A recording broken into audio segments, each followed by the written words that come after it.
दोस्तों, आज की कहानी है देवर जी, आखिर कब तक तुम दोनों लोग हमारी शादी पर मूंग दलते रहोगे। दोस्तों, कहानी शुरू करने से पहले अगर आपने चैनल को सब्सक्राइब नहीं किया हो तो कर लीजिए ताकि आपके पास पहुंच सके हर नया वीडियो। संजना, प्लीज मुझको माफ कर दो, कावेरी फोन पर रोते हुए बोली। जीजी ऐसा क्यों कह रही है? संजना कावेरी को समझाते हुए बोली। नहीं संजना, मैंने तुम्हारे साथ बहुत गलत किया, आज उसी का फल मैं भुगत रही हूँ।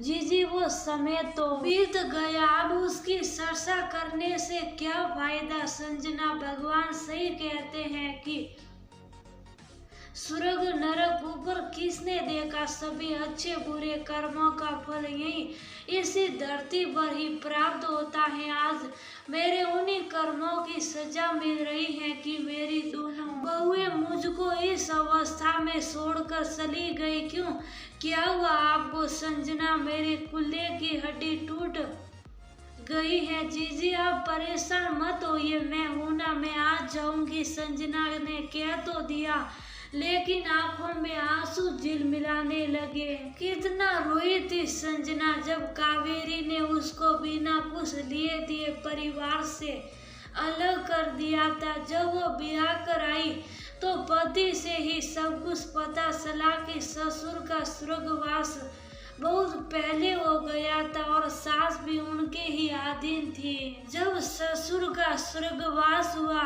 तो उस समय उसके पति जय की उम्र बमुश्किल 16 साल की थी। सब कुछ बड़े भाई भगवत के ही हाथ में था। भगवत और जय में लगभग 8 साल का अंतर था। अब तो सब कुछ दुकान पर भगवत और घर पर कावेरी ही संभालते। जब धन संपदा ज्यादा हो तो लालच आते देर नहीं लगती। जय, तुम ऐसा करो कि अब तो तुम्हारा इंटरमीडिएट हो गया, आप दुकान पर बैठना शुरू कर दो। इंटरमीडिएट का रिजल्ट निकलते ही भगवत जय से बोले। भाई सही तो कह रहे हैं पापा कि इतनी बड़ी दुकान है, आखिर हमको जरूरत ही क्या है पढ़ने की। जया ने भी यही सोचा, लेकिन भगवत जय को कभी गद्दी पर नहीं बैठने देते बल्कि और उससे छोटे मोटे काम करवाते, जैसे दुकान की सफाई करना, घर से खाना और चाय लाना, घर के लिए बाजार से सब्जी लाना और भी छोटे मोटे काम। सरल स्वभाव का जय यह सब कुछ चालाकी भगवत की समझ नहीं पाते। धीरे धीरे भगवत ने सारी जायदाद जय से हस्ताक्षर लगवाकर अपने नाम कर ली। तभी जय अपने भाई की चालाकी को नहीं समझ सका। समय बीता, संजना जय की जिंदगी में दुल्हन बनकर आ गई। संजना कावेरी का बहुत मान सम्मान कर, क्योंकि जय ने कहा था कि भाभी बहुत ही अच्छी है, उनके मान सम्मान में कमी बिल्कुल भी ना करना। और संजना ने पति की ये बात गांठ बांध ली। संजना दिन भर घर का सारा काम दौड़ दौड़ कर करती। कावेरी का कहना वो अपनी सास से भी ज्यादा मानती। एक बार कावेरी की बहुत तबीयत खराब हो गई। डॉक्टर ने तुरंत ऑपरेशन करवाने के लिए बोला। उस समय भी संजना ने पूरे परिवार की और कावेरी की जिम्मेदारी अपने कंधों पर बखूबी निभाई, लेकिन समय पलटते देर नहीं लगता। कावेरी के दोनों बेटे अब दुकान संभालने के लायक हो चुके थे और इधर संजना की गोदी में एक बेटा और एक बेटी आ चुकी थी। अब जे ऐसा करो, बहुत उठा ली हमने तुम लोगों की जिम्मेदारी, अब अपनी अलग दुकान खोल लो, क्योंकि अब मनोज और बबलू भी दुकान पर बैठने लायक हो गए हैं। ये क्या कह रहे हैं भैया आप? मेरे पास तो कुछ है भी नहीं, मैं कहाँ से दुकान कर लूँगा, और ये दुकान तो पापा की है, इस पर भी तो हमारा हक है। जय भगवत की बात सुनकर एकदम से जैसे शौक उठा। जय सही कह रहे हैं तुम्हारे भैया, आखिर कब तक तुम दोनों लोग हमारी शादी पर मूंग दलते रहोगे। अब भाई अपनी अपनी गृहस्थी देखो, हमको भी अपनी गृहस्थी देखने दो। कल को बहू आएगी तो वो भी सब तो देखना है। जो कावेरी संजना संजना कहते नहीं थकती, तो वह भी इस तरह से सिनक कर बोली, दीदी ये आप क्या कह रही हैं?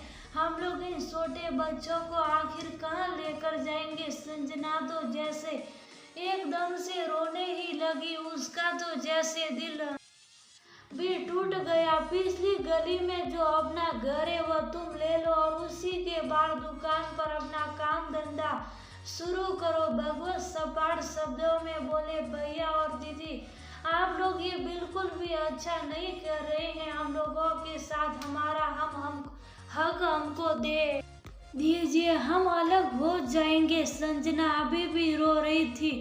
किसका हक और कौन सा हक? जो पापा की जायदाद थी उसमें से घर और दुकान तो तुम लोगों को दे ही दिया। ये घर और दुकान हमारी हो गई, लेकिन वह घर तो एकदम से टूटा फूटा सा है। रोते रोते संजना बोली, तो मैं क्या करूं? इस घर और दुकान की भी मरम्मत मैंने ही करवाई है। भगवत तमाकर बोले, कमजोर व्यक्ति की तो वैसे भी कोई नहीं सुनता, यही हाल यहाँ पर हुआ। लज्जावंती ने कुछ बोलना चाहा तो उनको भी घुड़की देकर रोक दिया गया। आखिरकार संजना और जय को वह घर अपने छोटे छोटे बच्चों के साथ छोड़ना ही पड़ा। समय फिर पंख लगाकर उड़ने लगा। उधर कावेरी के दोनों बेटों की शादी हो गई और इधर संजना के बच्चे पढ़ लिख कर नौकरी करने लगे। लेकिन कावेरी के बेटे बहू कावेरी और भगवत की एक नहीं सुनते। भगवत को ये कहकर घर बिठा लिया गया कि अब आपकी उम्र इस दुकान पर बैठने की नहीं है, घर बैठकर अपना काम धंधा कीजिए। और बहुएं भी अलग घर लेकर रहने लगे। कावेरी गिर तो गई, उसके कुल्ले की हड्डी टूट गई। अब उसकी सेवा करने वाला कोई नहीं था सिवाय भगवत के। बहुएं तो जागने भी नहीं आती और हाँ बेटे जरूर सुबह शाम जाग जाते। आकर अब कावेरी यही सोच कर रोती कि भाई से किया हुआ विश्वासघात कभी जीवन में फलता नहीं है। भगवत भी बहुत ज्यादा रोते।